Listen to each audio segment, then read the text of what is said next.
Hello class, welcome in royal commerce class. आज से हम स्टार्ट करने जा रहे हैं हमारी एक नई सीरीज, यानी कि रिटायरमेंट और डेथ ऑफ अ पार्टनर से आज मैं स्टार्ट कर रहा हूं। और मैं आपको एक एक न्यूमेरिकल आपकी बुक का आपको सॉल्व करके दूंगा, और जो भी क्वेरी आएगी मैं उसमें 100% आपको दूंगा। बस आप जो भी क्वेरी आए आप उसको कमेंट सेक्शन में बताएं, और हम पूरी मेहनत के साथ इस चैप्टर को कंप्लीट करेंगे। तो चलिए स्टार्ट करते हैं क्लास। सबसे पहले चैप्टर का नाम है बेटा रिटायरमेंट और डेथ ऑफ अ पार्टनर, यानी कि इस चैप्टर में जो पार्टनर है वो रिटायर होगा या पार्टनर की डेथ हो जाएगी। तो होता क्या है ये ज़रा ध्यान से आप समझें। तो सबसे पहले मीनिंग देखेंगे। A partner has the right to retire from the firm after giving a notice in advance. It means कोई भी पार्टनर चाहेगा तो वो फर्म से रिटायर हो सकता है, बस उसको एडवांस में क्या देना होता है, नोटिस। एक एडवांस में आप नोटिस दे दीजिए और आप फर्म से रिटायर हो जाइए, फर्म से जा सकते हैं आप। ऐसे में old partner comes to end, जो ओल्ड पार्टनरशिप है वो एंड हो जाती है बच्चों।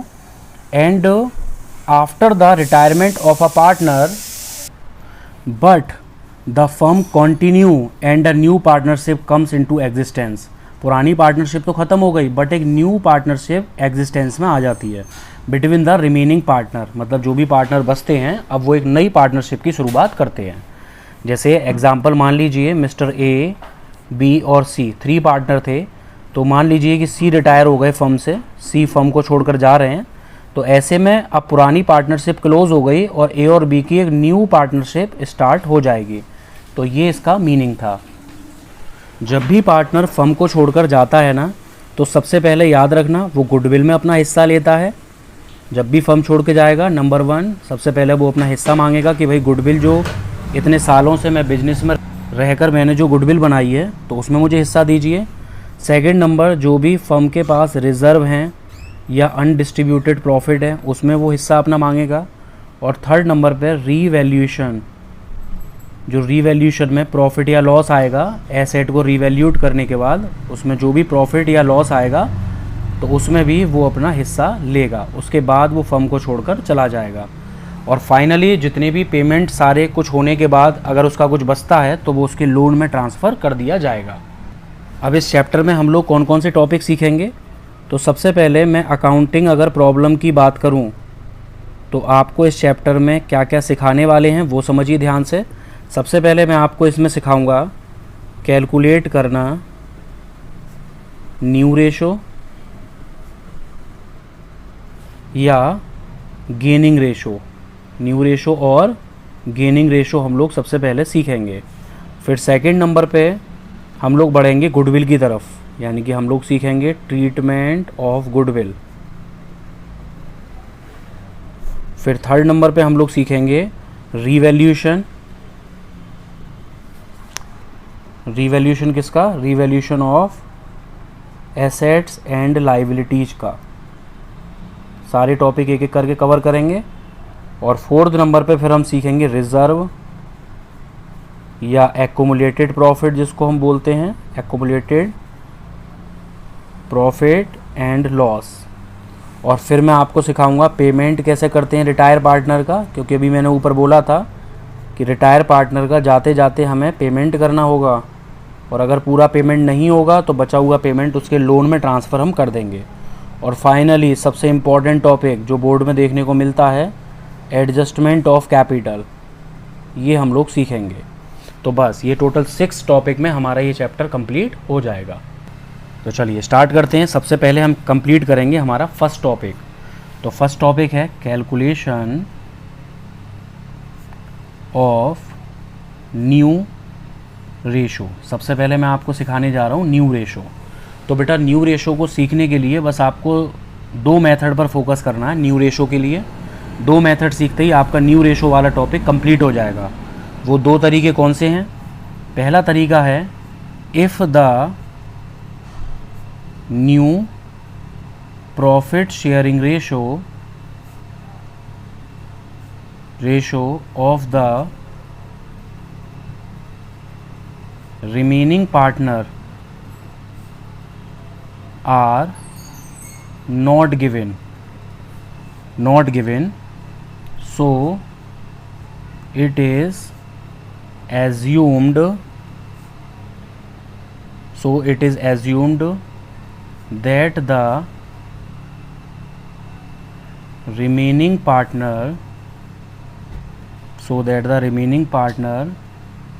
continue to share profit and loss in the old ratio। ठीक है, तो न्यू रेशो निकालने का सबसे फर्स्ट मेथड है कि आपको जो न्यू प्रॉफिट शेयरिंग रेशो है पार्टनर का वो गिवन नहीं होगा। तो जब भी आपको गिवन ना हो, न्यू जो पार्टनर बचे हैं अगर उनका new profit sharing ratio given ना हो, तो जो उनका ओल्ड रेशो होता है, देखो ये लिख रहा है it is assumed that remaining partner continue to share profit and loss in old ratio. तो ऐसे में वो अपना प्रॉफिट एंड लॉस किस रेशो में बांट लेंगे? ओल्ड में। जैसे अगर मैं एग्जांपल की बात करूं तो मान लीजिए ABC 3 पार्टनर थे, इनका रेशो था 3:2:1। अब यहाँ पे मान लीजिए C रिटायर हो रहे हैं फर्म से, C कह रहे हैं मैं फर्म को छोड़ के जा रहा हूँ, मैं रिटायर हो रहा हूँ फर्म से। तो जब C रिटायर होंगे तो ऐसे केस में A और B का आप देख सकते हैं प्रॉफिट एंड लॉस रेशो कितना है? 3:2। तो ये जो 3:2 है यही इनका न्यू रेशो हो जाएगा और यही इसका गेनिंग रेशो भी हो जाएगा। कितना? 3:2। तो ये आप ध्यान रखें मेथड नंबर 1 कि जब भी आपको कोई भी न्यू रेशो गिवन नहीं होगा तो जो ओल्ड रेशो है वही न्यू पार्टनर का क्या बन जाएगा? न्यू रेशो, और वही उनका गेनिंग रेशो। क्योंकि C फर्म को छोड़ के चला गया, C चला गया, तो A और B का जो रेशो बचा 3:2 वही उनका न्यू रेशो, वही उनका गेनिंग रेशो हो जाएगा। न्यू रेशो निकालने का ये है second method. Sometimes the remaining partner purchase the share of retired partner in some specified proportion. यानी कि जो पार्टनर रिटायर हुआ है उसके हिस्से को बचे हुए पार्टनर एक स्पेसिफाइड रेशो में डिवाइड कर लेते हैं। तो इसको हम बोलते हैं case number second new ratio निकालने का। तो जैसे समझिए, मान लीजिए कि A, B और C 3 पार्टनर थे, इनका रेशो था 5:4:3। अब ये B फर्म को छोड़कर जा रहे हैं, यानी कि B बोल रहे हैं भाई मैं फर्म से रिटायर हो रहा हूँ। ठीक है, इन्होंने नोटिस दिया और रिटायर हो गए। तो जब B रिटायर होगा तो B जब जा रहा है तो B का जो हिस्सा है वो A और C आपस में डिस्ट्रीब्यूट कर लेंगे। तो अब यहाँ पर कोई एक स्पेसिफाइड प्रोपोर्शन कोई भी हो सकता है। जैसे मैं मान लेता हूँ कि यहाँ पर इक्वल ये दोनों लोग बांट लेंगे आपस में, मतलब B के हिस्से को A और C ने इक्वल डिवाइड कर लिया। तो जब B जा रहा है तो ऐसे में A और C दोनों लोग क्या करेंगे? गेन करेंगे।